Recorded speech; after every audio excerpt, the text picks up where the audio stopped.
Someone asked me this question, and I think it would be worth sharing here. So, in case somebody has similar situation, the person would be able to pick one or two things that would help them in one way or the other. The person asked me, how do you deal with in-laws influence in your marriage? Like we're talking about maybe your husband's or your wife's siblings now, or his parents or her parents, like mother and father. How do you deal with their influence in your marriage? So before I start, I would want to say all of us are in-laws in one way or the other. And I hope that if we are having problems with our in-laws, other people are not having problems with us. We are not going to be part of people's problems in their marriages, and we are not going to be one of the challenges they are going to have in their marriages. So I would expect that if we are going to have problems with other people, that they won't have problems with us. That as we sow good seeds in other people's marriages, that other people are going to sow good seeds in our own marriages as well. So may we not be part of people's problems, and may we not be part of people's challenges in their homes. May we respect other people's boundaries, and may they also respect our boundaries. So dealing with your in-laws influence or strong influence in your relationship requires strategic and calm approach. You need to be focused on establishing boundaries and fostering unity between you and your husband. You should remember that you are in a marriage between you and your husband. The in-laws are part of your family and you are part of their family. But at the same time, you should concentrate more on establishing a relationship with your husband or building a relationship with your wife. And it is crucial to remember that the issue is not just about your in-laws, but the issue is about your spouse. It is an issue whether your husband or your wife allows that kind of interference or that influence to happen in your home or not. So you should understand that you should talk to your spouse to understand what he or she feels about their influence on him or her, or if there's an interference, you should talk to him or her to understand what he feels, or to know if he allows it or if he does not have a say in any of the things going on around you. So what you should do is you should be a united front with your husband. You should be a team. You should present a united front with your husband. Instead of thinking your husband is the enemy or the in-laws are the enemies, concentrate on building your relationship like I mentioned earlier. Be a united front with your husband. So when you may be taking decisions and maybe your in-laws come in to interfere or they want to have a say on what you people are deciding, you can decide to say that, oh, we have decided, like we now talking about the husband and the wife, we have decided to do this or that. This is our decision. So instead of just allowing them to enforce their decision on you, both of you should always have a say in whatever you decide on. Maybe you want to buy a house together, or you want to go for a holiday together, and your in-laws want to interfere in your decision, or maybe you want to do something for the family, or we're talking about your children, you want to do something for the children, and one of your in-laws want to interfere. You can decide that, okay, we have decided this. So both of you should present a united front and say we have. So always talk about we, not just I. Don't as the husband, don't just say I, or the wife, don't just say I. So say we have decided this is what we want to do. So always come together and talk about your decisions, and when they meet you and they want to interfere in your decisions, talk to them about we. Always present a united front so they would respect both of you and respect your decisions. And also set boundaries. Boundaries are actually necessary for self-protection. It is not because you want to come as somebody who is arrogant. It is for you to protect yourself. Keep your family intimate issues to yourselves.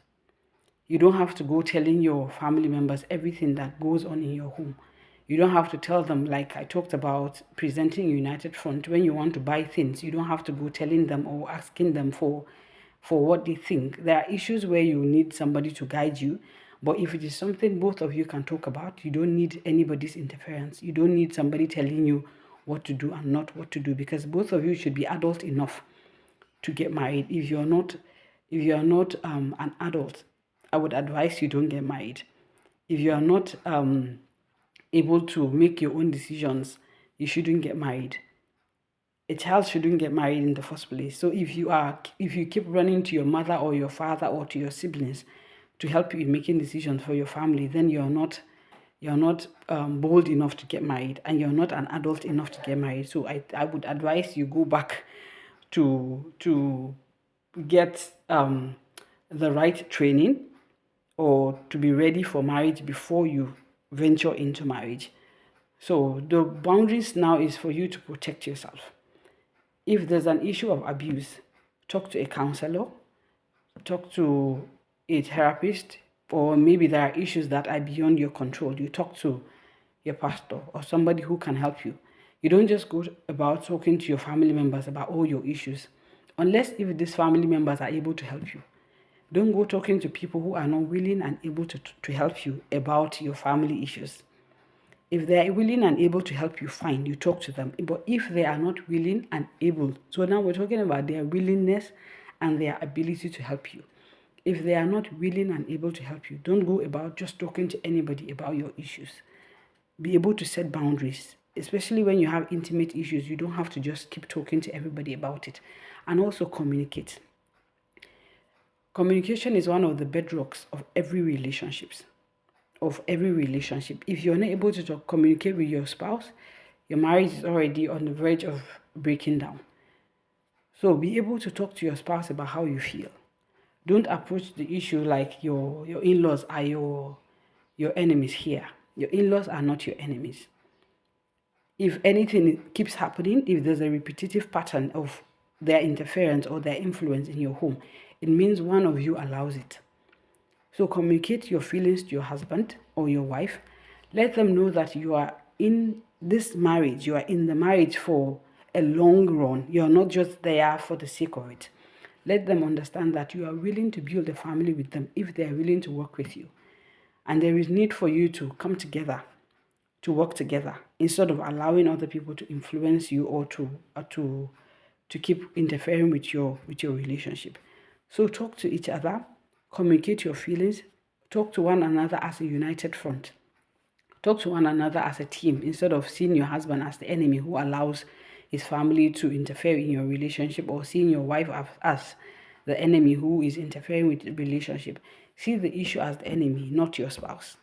So when you're talking to your spouse or to your spouse, understand that this person is part of me. This person should be my teammate. This person is not an enemy. So confront the issue as you communicating with your husband or your wife about how you feel, not necessarily feeling like your enemies are your in-laws are your enemies. And lastly, also take care of yourself. Protect your time and your energy. You can't go around fighting your in-laws.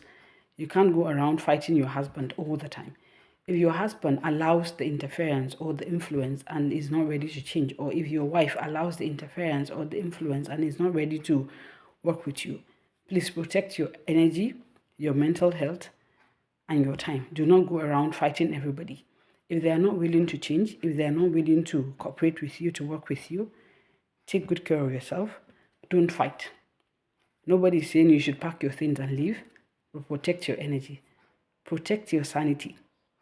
By setting those boundaries in place and not allowing anybody to like interfere with what is going on, you don't go around telling people about your issues, but at the same time protect your energy and your time. Don't fight people.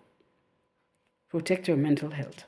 In case they come around you, maybe they're trying to like put up a challenge or bring up an issue that would actually upset you.